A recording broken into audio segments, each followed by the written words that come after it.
Support for this podcast comes from the Central Valley Journalism Collaborative, connecting communities with the resources, infrastructure, and networks to ensure a vibrant local free press. From KVPR in Fresno, this is Central Valley Daily. It's Wednesday, September 24th.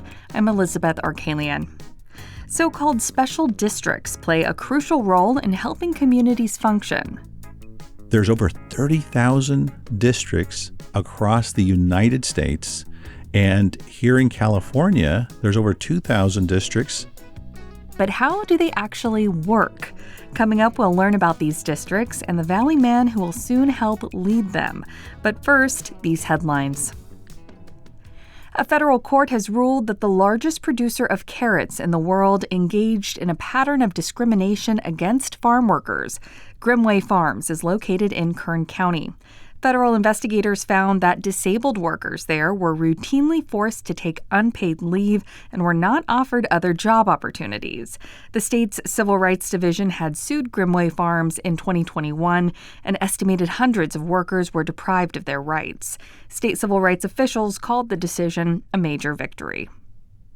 A new poll shows the majority of California's Latinos plan to vote in the November special election. But as KVPR's Carrie Klein reports, how they'll vote is far from clear. Support for California's redistricting effort varies widely among the state's Latino voters. That's according to the survey from the nonprofit Latino Community Foundation and the polling company BSP Research. They found the least support for redistricting in the Central Valley and Inland Empire. Here's Gary Segura of BSP Research. Partisan diversity among Latinos is greater in the Inland Empire and Central Valley than it is on the coastal regions. So you just simply have more identified Latino Republicans there. However, nearly half of surveyed Latinos also say they feel pessimistic about the economy right now. Segura says that could push them back toward the left in this election and the next.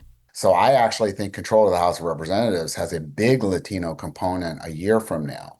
And so I would say in both elections, we're going to be pretty valuable. Top concerns for Latinos include cost of living, housing affordability, and jobs. For KVPR News, I'm Carrie Klein. The Trump administration will use $2.4 billion it pulled from California's high-speed rail project to fund rail projects elsewhere. Those plans were announced Monday as part of a $5 billion federal program to boost rail use. One of the priorities is on projects in areas with higher rates of marriages and births. California officials have called the pullback of the federal money unlawful and filed suit. The Department of Transportation is currently accepting applications for the new program. Kern County leaders are celebrating a new state law that allows more oil drilling. Governor Gavin Newsom signed SB 237 last week to help boost the state's oil production. The measure's meant to combat high gas prices in the state. David Couch is a Kern County supervisor. He says the county is a key player in solving the problem. Gas is expensive in California. We have limited supply. Kern County has ample supply. We're going to add to that. This, I think, is going to be encouraging for low prices. The law allows up to 2,000 new oil drilling permits each year for the next 10 years.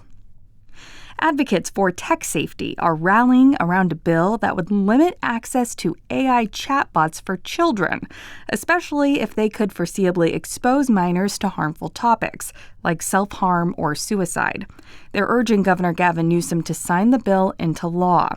Sasha Hayworth is the executive director of the Tech Oversight Project, which lobbies for more regulation on tech products. She argues the bill is needed as the tech industry boosts its political spending. Like, how many super PACs does one industry need? It's clear that they have bottomless resources, but what we have is our voices, which are much, much louder and much, much stronger than they think. Tech organizations that represent companies like OpenAI and Meta oppose the bill. They argue it would block students from accessing cutting-edge AI technology, putting them at a disadvantage. If public radio didn't already exist, we'd need to invent it. Do you really trust a billionaire to deliver your news? What about a hedge fund? Or AI with its hallucinations? Public radio is great because the listener comes first, not profit. Help keep the freely accessible information on KVPR, well, free with your donation today. Become a monthly member at kvpr.org/donate. And thanks. And now to our main story. Today we are discussing a topic you would be forgiven if you didn't know much about: special districts. These are hyper-specialized government organizations in communities across the country, and they're designed to manage very specific issues.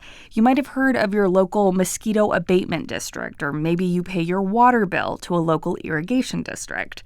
It turns out there are thousands of these across our state, and you may even live in one and not know it.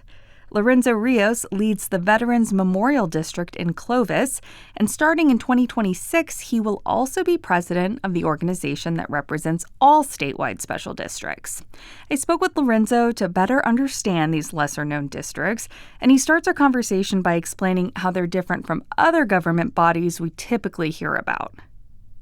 Special districts are units of government that are established by the citizenry when there is a need that their current form of government doesn't provide, or there's a desire to have that service. So like out in the woods, up in the hills, you might have a fire district, and the community will come together and establish a legislative boundary, and dollars are collected. And with an example here, we get a percentage, a very small percentage of the county tax, and that is what serves as our funding source. And then from the Clovis Veterans Memorial District, right?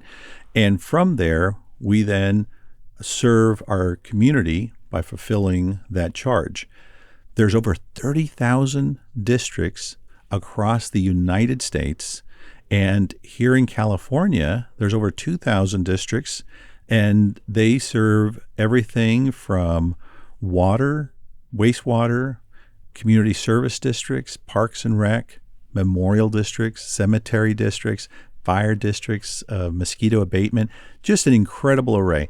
And the special districts can either be dependent or independent. Independent means that they're autonomous and they have an elected board of directors that provide oversight. Dependent means that they are associated with sometimes a county or a city.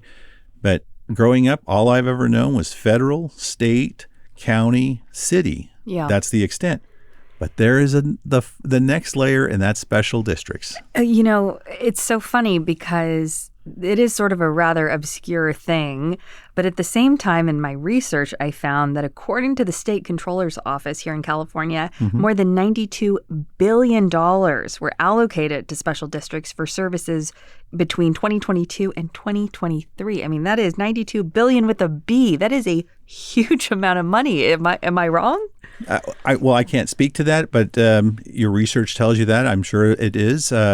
There are so many different districts with so many different budgets and different foci. So, think about Westland Water District. That's a very large district. And if I recall, they have a budget about almost $1 billion.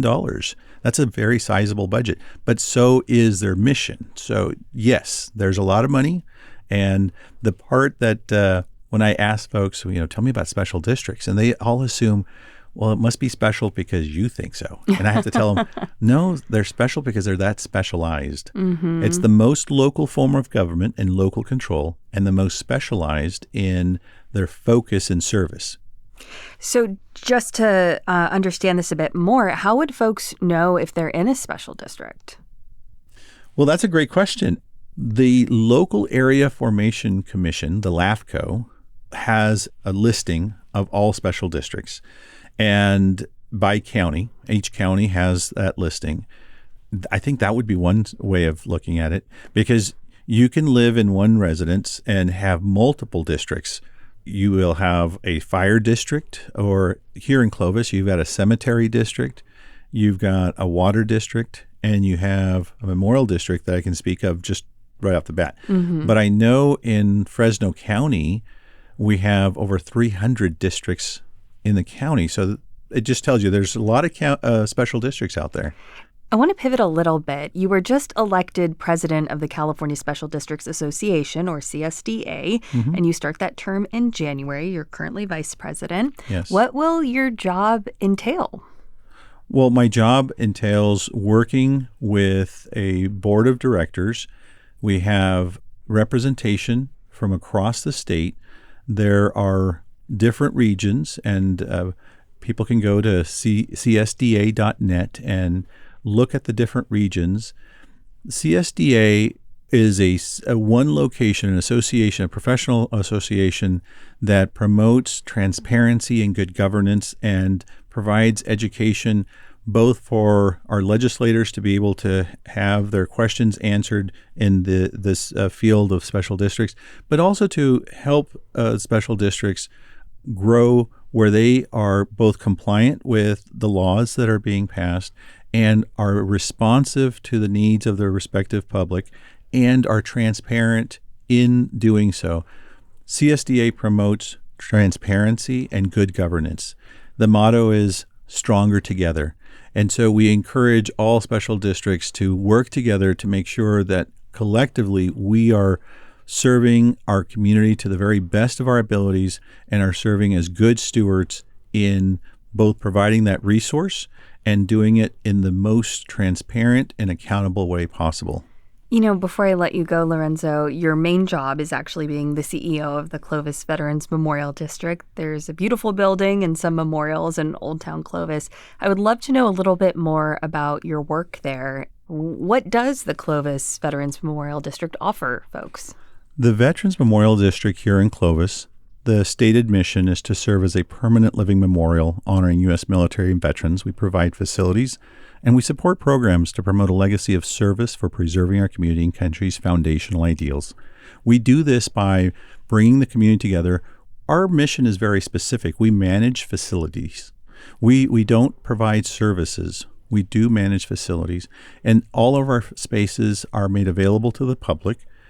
We promote civic engagement and civil discourse.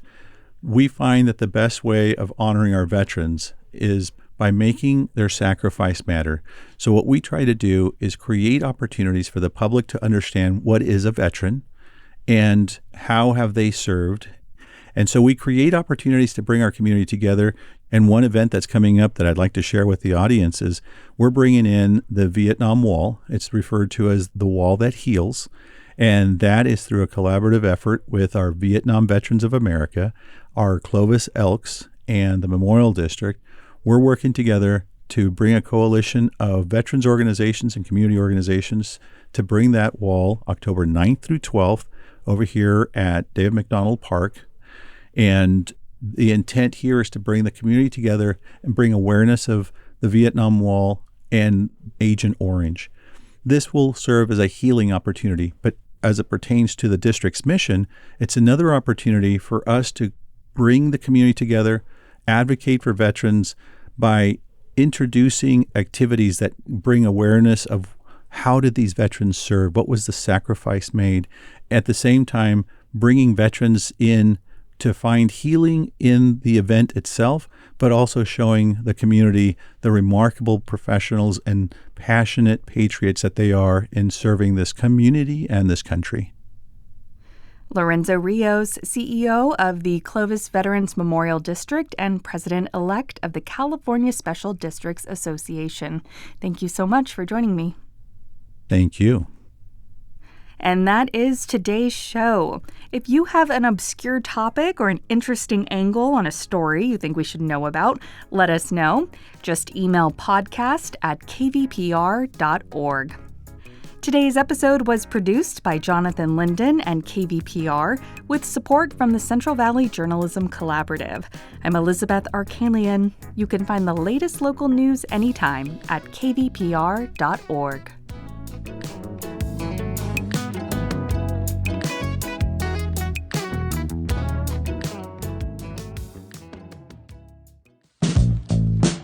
Support for Central Valley Daily comes from Body 20 in Fresno's Fig Garden Village, offering full-body electromuscle stimulation training sessions. It's a high-tech, time-efficient way to help preserve and rebuild lean muscle.